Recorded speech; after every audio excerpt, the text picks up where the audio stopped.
Alhamdulillah kita masih melanjutkan kajian Syama'il Nabi Muhammad sallallahu alaihi wasallam, yang mana pada pertemuan sebelumnya kita membahas tentang keutamaan dari merayakan kelahiran Nabi Muhammad sallallahu alaihi wasallam. Disebutkan di sini, dinukil dari Imam Muhammad bin Yusuf Asyami di dalam kitab sirahnya dari Syekh Abdullah bin Abi Muhammad An-Nu'man. Beliau mengatakan, aku mendengar Syekh Abu Musa Az-Zahruni berkata, aku melihat Nabi Muhammad sallallahu alaihi wasallam di dalam tidurku. Maka aku menceritakan kepadanya apa yang dikatakan oleh orang-orang tentang membuat jamuan makanan untuk merayakan Maulid Nabi Muhammad sallallahu alaihi wasallam. Maka kemudian Nabi Muhammad sallallahu alaihi wasallam mengatakan kepada Syekh ini di dalam mimpinya, man fariha bina farihna bih. Maka barang siapa yang gembira karena kami, maka kami pun juga gembira untuknya. Nah, ini menunjukkan bahwa keutamaan orang yang memperingati dan bergembira di hari kelahiran Nabi Muhammad sallallahu alaihi wasallam, bahwa Nabi sallallahu alaihi wasallam juga senang kepadanya. Kemudian disebutkan di sini oleh Syekhul Qurra Al-Hafidh Abul Khair Ibnul Jazari. Beliau mengatakan, qatru iya Abu Lahabin ba'da mautihi fin naum. Abu Lahab, paman Nabi Muhammad sallallahu alaihi wasallam, dilihat oleh seseorang di dalam mimpi setelah dia ini meninggal. Kemudian Abu Lahab ditanya di dalam mimpi tersebut, mahaluk, bagaimana keadaanmu? Faqala, maka Abu Lahab mengatakan, finnar, aku sekarang dimasukkan oleh Allah subhanahu wa ta'ala ke dalam neraka. Illa annahu yukhaffafu anni kulla lailatis tsnain. Hanya saja di setiap malam Senin azabku itu, siksaanku itu diringankan oleh Allah subhanahu wa ta'ala. Wa amusu ma baina usbu'ai hatain. Kemudian aku minum aku diberikan oleh Allah subhanahu wa ta'ala minuman dari kedua di tengah-tengah jariku, antara ibu jari dan jari telunjuk. Di situ Allah subhanahu wa ta'ala memberikan satu lubang seperti itu, kemudian Abu Lahab minum dari situ. Nah, kemudian wa inna dzalika bi'taqi li Thuwaibah. Nah, hal seperti ini, keringanan ini aku dapatkan karena aku memerdekakan budak perempuanku yang bernama Thuwaibah ketika dia memberikan kabar gembira kepadaku tentang kelahiran Nabi Muhammad sallallahu alaihi wasallam. Wa bi'irdaiha lahu, dan juga karena Thuwaibah ini yang merupakan budakku, dia menyusui Nabi Muhammad sallallahu alaihi wasallam. Karena dua hal ini aku kemudian walaupun sudah dimasukkan di dalam neraka, tapi di setiap malam Senin siksaanku diringankan oleh Allah subhanahu wa ta'ala. Kemudian dikatakan di sini, kalau misalnya Abu Lahab yang kafir, yang mana Allah subhanahu wa ta'ala menurunkan celaan kepada Abu Lahab ini di dalam Al-Quran, dia itu diberikan, dia walaupun sudah masuk ke dalam neraka, kemudian dia diberikan keringanan oleh Allah subhanahu wa ta'ala karena dia senang dengan kelahiran Nabi Muhammad sallallahu alaihi wasallam. Maka bagaimana keadaan seorang muslim yang beriman kepada Allah subhanahu wa ta'ala dan dia dari umat Nabi Muhammad sallallahu alaihi wasallam, kalau dia itu gembira dengan kelahiran Nabi sallallahu alaihi wasallam, dan juga kalau dia itu mengeluarkan hartanya semampunya untuk karena kecintaannya dia kepada Nabi Muhammad sallallahu alaihi wasallam. Maka dikatakan di sini, innama yakunu jazaa'uhu minallahil karim an yudkhilahu bi fadlihi jannatan na'im. Maka orang muslim yang seperti ini pasti akan diberikan oleh Allah, akan dimasukkan oleh Allah subhanahu wa ta'ala nanti ke dalam surga. Artinya kalau Abu Lahab saja yang sudah dicap di dalam Al-Quran sebagai orang yang celaka, dimasukkan oleh Allah Subhanahu wa taala ke dalam neraka di akhirat, dia masih di neraka dikasih keringanan azab oleh Allah karena dia senang dengan kelahiran Nabi Muhammad. Maka bagaimana dengan kita umatnya kalau kita ini gembira dengan kelahiran Nabi Muhammad dan bahkan kita mengorbankan, mengeluarkan harta kita karena kecintaan kita kepada Nabi Muhammad, maka balasannya ini tiada lain kecuali surga dari Allah Subhanahu wa taala. Nah, kemudian dikatakan di sini bahwa kisah dari Abu Lahab dan juga kisah Abu Lahab ketika memerdekakan budaknya Thuwaibah, karena dia memberikan kabar gembira kepada Abu Lahab tentang kelahiran Nabi Muhammad. Terus juga apa yang didapatkan oleh Abu Lahab dari keringanan azab tadi itu diriwayatkan oleh Al-Imam Al-Bukhari dan oleh Al-Imam Al-Ismaili dan juga oleh Abdul Razak. Artinya ini bukan kisah yang yang istilahnya lemah, tapi ini kabar yang kuat karena diriwayatkan oleh Al-Imam Al-Bukhari. Disebutkan di dalam Sahih Bukhari, Sayyidina Urwah mengatakan wa Thuwaibatu maulati Abi Lahab. Thuwaibah itu adalah mantan budaknya Abi Lahab. Wa kana Abu Lahab a'taqaha. Abu Lahab itu memerdekakan Thuwaibah tadi, fa'arda'atin Nabiyya sallallahu alaihi wasallam. Kemudian setelah Thuwaibah ini dimerdekakan, Thuwaibah ini menyusui Nabi Muhammad sallallahu alaihi wasallam. Jadi Thuwaibah al-Aslamiyah ini adalah salah satu dari ibu susu Rasulullah sallallahu alaihi wasallam. Kemudian dikatakan falamma mata Abu Lahabin urihi ba'da ahlihi bisyarrihi. Ketika Abu Lahab ini sudah mati, sebagian dari keluarganya itu melihat Abu Lahab di dalam mimpi dalam keadaan yang sangat buruk. Qala lahu madza laqiti. Maka salah satu dari keluarganya yang melihat Abu Lahab dalam mimpi ini bertanya, apa yang kamu temui setelah kamu ini mati? Apa yang kamu dapatkan? Qala Abu Lahab. Maka Abu Lahab ini menjawab, lam alqa ba'dakum rohaan au lam alqa ba'dakum rohatan. Aku tidak mendapati ketenangan setelah aku ini meninggalkan kalian, setelah aku ini meninggal. Ghaira anni suqitu fi hadhihi. Ya, hanya saja aku ini diberi Allah Subhanahu wa taala minuman lewat lubang ini. Dan Abu Lahab mengisyaratkan lubang yang ada di antara ibu jari dan jari telunjuknya ketika itu. Nah, kemudian dikatakan di sini, kenapa bi'ita qati Thuwaibah ai suqitu dzalika bisa babi itaqi Thuwaibah. Nah, aku diberikan oleh Allah Subhanahu wa taala minuman ini karena sebab aku memerdekakan budakku Thuwaibah ketika dia memberikan kabar gembira kelahiran Nabi Muhammad sallallahu alaihi wasallam. Kemudian disebutkan di sini oleh Al-Hafidz Ibn Hajar Al-Asqalani di dalam kitab Fathul Bari, Annal Abbas radhiyallahu anhu, Sayyidina Abbas paman Rasulullah sallallahu alaihi wasallam menceritakan, lamma mata Abu Lahabin ra'aituhu fi manami ba'da haulin fi syarrihal. Ya. Ketika Abu Lahab itu sudah meninggal, setahun kemudian aku melihat Abu Lahab ini di dalam mimpiku dalam keadaan yang sangat buruk. Jadi salah satu keluarganya yang melihat Abu Lahab di dalam mimpi itu adalah Sayyidina Al-Abbas, paman Rasulullah sallallahu alaihi wasallam. Faqala Abu Lahab, maka Abu Lahab mengatakan kepada Sayyidina Al-Abbas di dalam mimpi, malaki tu ba'dakum rohah, aku tidak mendapati ketenangan setelah aku ini meninggalkan kalian.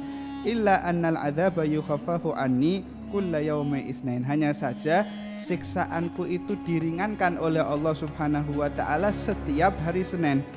Qala Al-Abbas, Sayyidina Al-Abbas mengatakan, wa dzalika anna an-nabiyya sallallahu alaihi wasallam wulida yauma itsnain. Nah, ini didapatkan oleh Abu Lahab karena Nabi Muhammad sallallahu alaihi wasallam itu dilahirkan di hari Senin. Wa kana Thuwaibatu basyarat Abu Lahab bi maulidihi sallallahu alaihi wasallam fa'ataqaha. Dan ketika Rasulullah itu dilahirkan, Thuwaibah ini langsung mendatangi Abu Lahab dan memberikan kabar gembira bahwa Nabi Muhammad sallallahu alaihi wasallam dilahirkan. ketika mendengar kabar ini dari Thuwaibah, maka seketika itu juga Abu Lahab memerdekakan Thuwaibah karena senang dengan kabar gembira ini, kabar gembira kelahirannya Nabi Muhammad SAW. Karena sebab ini akhirnya Allah memberikan keringanan azab kepada Abu Lahab setiap hari Senin di neraka. Nah, kemudian di sini kita setelah membahas bagaimana kemuliaan Maulid Nabi Shallallahu Alaihi Wasallam dan bagaimana perkataan pendapat para ulama tentang bolehnya bahkan dianjurkannya kita merayakan Maulid Nabi Shallallahu Alaihi Wasallam, dan juga pembahasan tentang bagaimana balasan kebaikan yang didapatkan oleh orang yang senang dan gembira dengan perayaan Maulid Nabi Shallallahu Alaihi Wasallam. Di sini beliau pengarang kitab ini menjelaskan tentang inayatullahi ta'ala bin Nabi mundu siwarihi, perhatian dan pengawasan Allah Subhanahu wa taala kepada Nabi Muhammad sallallahu alaihi wasallam sejak Rasulullah sallallahu alaihi wasallam ini masih kecil. Nah, dikatakan di sini bahwa pengawasan dan perhatian Allah Subhanahu wa taala kepada Rasulullah sallallahu alaihi wasallam itu ada di seluruh fase kehidupannya Nabi sallallahu alaihi wasallam dan di dalam setiap segi kehidupan Nabi Muhammad sallallahu alaihi wasallam sejak Rasulullah sallallahu alaihi wasallam itu masih kecil. Dikatakan di sini faqad tuwfiya waliduhu Abdullah ba'da ma tamma lahu min hamlihi syarif syahron. Dikatakan bahwa ayah Nabi Muhammad sallallahu alaihi wasallam ini meninggal ketika Nabi Muhammad sallallahu alaihi wasallam usia 2 bulan di dalam kandungan ibunya. Dan ini adalah pendapat yang paling masyhur. Tapi ada pendapat lain yang mengatakan bahwa ayah Nabi Muhammad itu meninggal ketika Nabi Muhammad itu dalam kandungan ibunya 7 bulan. Ada juga yang mengatakan bahwa ayah Nabi Muhammad meninggal ketika Rasulullah Shallallahu Alaihi Wasallam itu masih bayi, dan ada yang mengatakan ketika usia Nabi itu 2 bulan, dan juga ada yang mengatakan usia Nabi Muhammad, ayah Nabi Muhammad itu meninggal ketika usia Nabi 7 bulan. Ada juga yang mengatakan ketika usia Nabi sudah mencapai 9 bulan. Nah, tapi pendapat yang kuat dan pendapat yang masyhur adalah yang pertama tadi, yaitu ayah Nabi Muhammad sallallahu alaihi wasallam meninggal ketika Nabi Muhammad sallallahu alaihi wasallam di dalam kandungan ibunya selama 2 bulan. Nah, kemudian dikatakan apa dasarnya dari pendapat yang pertama ini? Dasarnya adalah hadis yang riwayat yang disebutkan di dalam kitab Al-Mustadrak dari Qais bin Makhramah. Dia mengatakan tufiya abun Nabi sallallahu alaihi wasallam wa ummuhu hubla bihi. Ayah Nabi Muhammad sallallahu alaihi wasallam ini meninggal ketika ibunya itu dalam keadaan mengandung Nabi Muhammad sallallahu alaihi wasallam. Nah, dikatakan oleh Al-Hakim di sini bahwa hadis ini sahih karena syarat-syaratnya itu sama seperti hadis yang ada di dalam kitab Sahih Muslim, dan ini sudah pendapat dari Al-Hakim ini juga disetujui oleh Imam Az-Zahabi.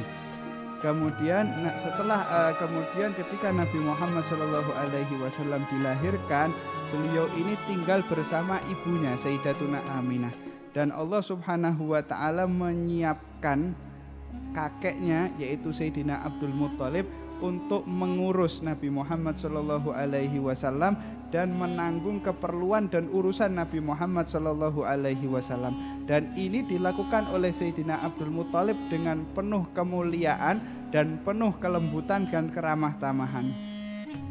Maka Rasulullah SAW pun tumbuh di bawah perlindungan Allah, di bawah penjagaan Allah, di bawah pengawasan dari Allah Subhanahu wa taala, dan Allah Subhanahu wa taala menumbuhkan Nabi Muhammad SAW ini dengan pertumbuhan yang baik, karena Allah Subhanahu wa taala ingin memberikan kemuliaan kepada Rasulullah dan mengangkat kedudukan Rasulullah Shallallahu alaihi wasallam dengan menjadikannya nanti sebagai seorang nabi dan seorang rasul. Kemudian dilanjutkan di sini disebutkan ketika usia Nabi Muhammad Shallallahu alaihi wasallam mencapai 6 tahun, ibu Rasulullah Shallallahu Alaihi Wasallam Sayyidatuna Aminah binti Wahab meninggal di desa Abwa, dan desa Abwa ini terletak di antara kota Makkah dan kota Madinah.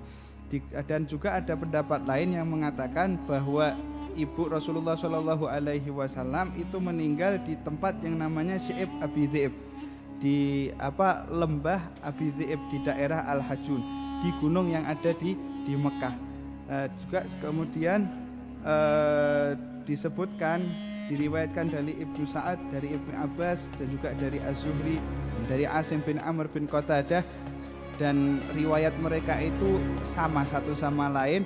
Mereka menceritakan bagaimana kisah meninggalnya ibunya Rasulullah Shallallahu Alaihi Wasallam, menceritakan bagaimana ketika ibu Rasulullah Shallallahu Alaihi Wasallam membawa Rasulullah untuk pergi ke kota Madinah ketika itu. Dikatakan di sini ketika Rasulullah Shallallahu Alaihi Wasallam mencapai usia 6 tahun, ibunya pergi membawa Rasulullah Shallallahu Alaihi Wasallam ke tempat saudara ibunya Bani Adi bin Najjar di kota Madinah untuk mengunjungi mereka. Nah, ini perlu diketahui bahwa akhwal saudara ibu dari Rasulullah Shallallahu Alaihi Wasallam ini yang dimaksud di sini bukan saudara ibu kandungnya, tapi saudara dari neneknya Rasulullah Shallallahu Alaihi Wasallam. Jadi saudara ibu, keluarga ibu dari kakek Rasulullah Abdul Muthalib. Karena ketika itu Abdul Muthalib, ayah dari Abdul Muthalib Sayyidina Hashim ketika ceritanya ketika hendak berdagang ke negeri Syam, kemudian beliau itu singgah di kota Madinah dan menikah dengan salah satu perempuan di kota Madinah ketika itu, dan dari pernikahan ini lahir Sayyidina Abdul Muthalib, kakek Rasulullah Shallallahu Alaihi Wasallam. Sehingga saudara ibu Rasulullah yang ada di kota Madinah ini, Bani Adi bin Najjar ini adalah yang dimaksud adalah ibu kakek Rasulullah Shallallahu Alaihi Wasallam, Abdul Muthalib, bukan ibunya, bukan ibu kandungnya Sayyidatuna Aminah Az-Zuhriyah. Beliau akhirnya ibunya pergi membawa Rasulullah Shallallahu Alaihi Wasallam ke kota Madinah untuk mengunjungi ini Bani Adi bin Najjar. Wa ma'ahu Ummu Aiman, dan ketika itu ada Sayyidatuna Ummu Aiman juga pergi bersama Rasulullah Shallallahu Alaihi Wasallam. Nah, fanazalat bihi darut tababi'ah. Nah, ketika itu Rasulullah Sayyidatuna Aminah bersama Rasulullah dan Ummu Aiman tinggal di rumah At-Tababi'ah. At-Tababi'ah ini adalah raja dari Yaman. Raja di Yaman itu gelarnya At-Tuba. Kalau raja di Mesir gelarnya Fir'aun. Di Yaman rajanya gelarnya At-Tuba. Dan raja ini raja ini sudah lama sebenarnya, sudah ratusan tahun, tapi dia punya rumah di kota Madinah. Bagaimana ceritanya diceritakan di kitab Sirah Ibnu Hisham kalau tidak salah. Ketika itu raja itu dulu sebelum kelahirannya Nabi Muhammad lama pernah pergi ke kota Madinah ketika itu, dan ketika itu ada satu permasalahan sampai raja ini marah dan ingin menghancurkan kota Madinah. Ketika itu ada orang-orang di sana, kalau nggak salah orang-orang Yahudi memberitahu raja ini, kau jangan menghancurkan kota ini karena kota ini nanti akan dijadikan tempat hijrahnya Nabi akhir zaman. Nah, akhirnya raja ini karena kalau nggak salah beragama Nasrani ketika itu, jadi masih percaya dengan kitab Injil dan kabar-kabar yang ada di dalam kitab Injil. Akhirnya dia membeli rumah di situ, mengatakan ini rumah ini aku berikan buat nanti Nabi akhir zaman yang akan datang. Nah, ini rumah itu Nabi Muhammad singgah di sini ketika itu. Fa'aqamat bihi indahum syahron. Bahkan diceritakan juga rumah ini diwariskan turun temurun sampai ada yang dikatakan terakhir yang mewarisi Abu Ayyub Al-Ansori, yang mana ketika hijrah pertama kali Rasulullah masuk ke rumahnya Sayyidina Abu Ayyub Al-Ansori. Jadi Allah menyampaikan niatnya raja tadi ratusan tahun yang lalu. Nah, karena ingin memberi rumah untuk Rasulullah Shallallahu Alaihi Wasallam. Nah, dikatakan di situ fa'aqamat bihi indahum syahron. Nah, Rasulullah tinggal di rumah tersebut selama 1 bulan bersama ibunya, bersama Ummu Aiman. Fakana sallallahu alaihi wasallam yadhkuru umuran kanat fi muqamihi dzalik. Nah, ketika itu Rasulullah menceritakan hal-hal yang beliau alami ketika di Madinah tadi. Disebutkan di sini ketika Rasulullah Shallallahu Alaihi Wasallam sudah hijrah, kemudian Rasulullah melihat rumah yang dulu beliau singgah di sana bersama ibunya. Kemudian Rasulullah menceritakan hahuna nazalat bi ummi. Di rumah inilah aku itu tinggal bersama ibuku ketika aku singgah dulu di Madinah. Wa ahsantul auma ay asibahata fi bi'ri Bani Adi bin Najjar.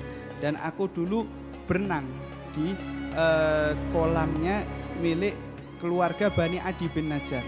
Dan aku berenang dengan pintar ketika itu dengan baik. Ini mukjizat, Rasulullah sudah langsung pintar berenang. Padahal kota Madinah itu, Mekah itu, Hijaz itu gersang, nggak ada sungai, nggak ada laut, nggak ada air.